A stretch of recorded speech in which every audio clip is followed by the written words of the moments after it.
divers objets. Il y a notamment la prison, l'église, il y a aussi une école, un hôpital. À côté de ça, il y a des barrières, des jeux de guerre, des soldats, des voitures, des animaux. Alors cela permet à l'enfant de mettre en scène des situations qu'il vit ou qu'il projette. Par exemple, il peut en vouloir très fort à sa maman et au lieu de mettre en scène une petite fille qui crie ou bien qui fait mal à sa maman, il met en scène le crocodile. Par exemple, il peut mordre sa mère parce qu'il lui en veut très fort, mais c'est pas lui qui mord, c'est le crocodile qui mord, donc c'est plus facile pour lui. Alors dans la famille, nous avons un peu toutes les générations qui sont représentées, les parents, les grands-parents. Alors il y a aussi quelques personnes comme le médecin.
Alors le monde est représenté par divers objets. Il y a notamment la prison,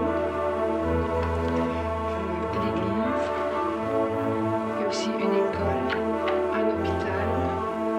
À côté de ça, il y a des barrières, des jeux de guerre, des soldats, des voitures, des animaux.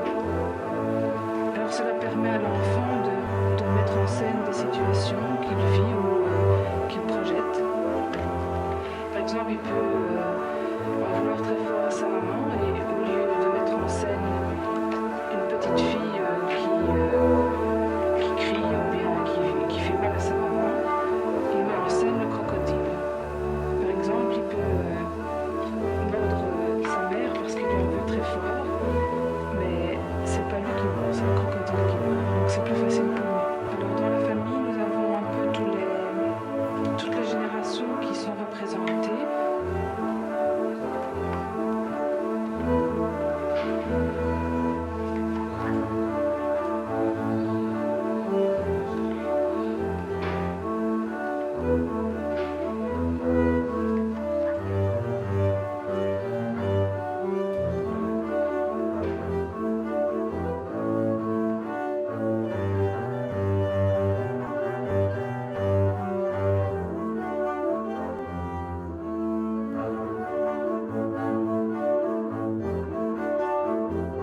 Hi, I'm Arya Loloee, the double bassist in the Aura Contemporary Ensemble at the University of Houston. It is my pleasure to be able to speak with Florent Ghys, the composer of Crocodile, who is based in Skillman, New Jersey. Hi, thanks for playing my music. It's an honor to be here with you today. And thank you for allowing us to include your work in our one-on-one video project and for speaking with me today.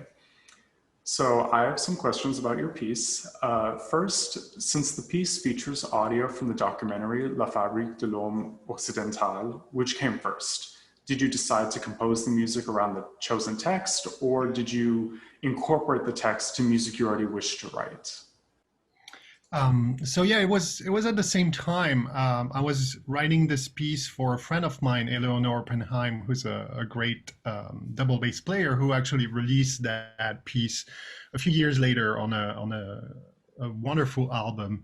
And at the same time, a friend of mine played that French documentary La Fabrique de l'Homme Occidental, and it was a time where I started to be interested in the idea of superposition, of putting two things together, especially spoken language and samples from people talking. So I started by using a lot of weather reports, uh, things that we don't really understand exactly what it is about. So something that has a little poetic aspect to it, and it's exactly what this sample has. And so it really came together, like the material. I happened to see that movie at the same time I was composing the piece, and it just made sense to put them together. Nice. That's cool. And so, being contemporary music, it has a lot of modern techniques that you wouldn't find in older music. Why did you have the performer sing solfege at rehearsal D while he or she played the part?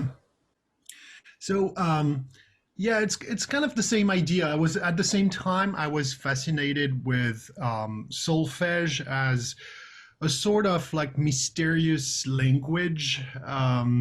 It has this. It's solfege is a strange thing when you've never heard people singing solfege and you enter in a classroom, of kids all singing solfege in unison. It has a sort of almost like mystical or at least mysterious aspect to it, and the text is already pretty. It's poetic. We don't really understand what it is about, but we get it has a political, pretty heavy side to it. And I wanted my friend Eleanor to sing at some point to kind of balance that spoken language sample. And I didn't really know what to I'm not very good at writing text, and it felt like I didn't want to add another layer of meaning on top of that. So it just made sense that as I was interested in solfege to use that as a way to avoid using language in the piece. Interesting. And so, how would this piece fit into the other repertoire that you've produced? Does it stand out as like a unique thing, or is it part of like a journey you're taking your listeners? Yeah, it's more the later part of your question. It's a piece I composed, I believe, in 2006 or something like this, that I revised a few years later. So, it was like 15 years ago, and it was just the beginning. Of me being interested in this idea of juxtaposition or superposition, using speech, sampled speech, and and at first this piece is an example of like really a basic superposition where the two things don't really collide that much. I mean, rhythmically, I think I remember I didn't do any time stretching or anything, but I kind of lined up here and there the text and the music. But apart from that, there is no connection between the two. And later on, I started being interested in the idea of speech melody. So the idea of really transcribing the inflections of the spoken language in music notation and having music instruments playing along with the speech in maybe like a more connected way than just putting the two together. So I would say for me it was the start of a long journey of working with text and speech samples. Yeah. Cool. Okay. So related to that, what are you working on now? What are you composing now? So now I'm working on a new double album of my own music. So double bass, strings, other speech samples from weather reports. Have a Japanese poetry. So it's a two albums. One is going to be more acoustic, so no videos, really strings, low strings. I love bass. I have a cello, guitars, things like that. And the other one is going to be an audio-visual things, because also in that journey, I started being interested in, instead of just taking the audio from a movie, actually taking the video and incorporating videos in my own music. So I'm making more and more videos. So the second album is more like an audiovisual thing that goes with the music as well. So this is what I'm getting close to the end. So it should be released at some point in 2021, hopefully. Cool. Looking forward to that. So it was a pleasure to perform your music and to speak with you today. Thank you so much. Yeah, nice to meet you. Likewise.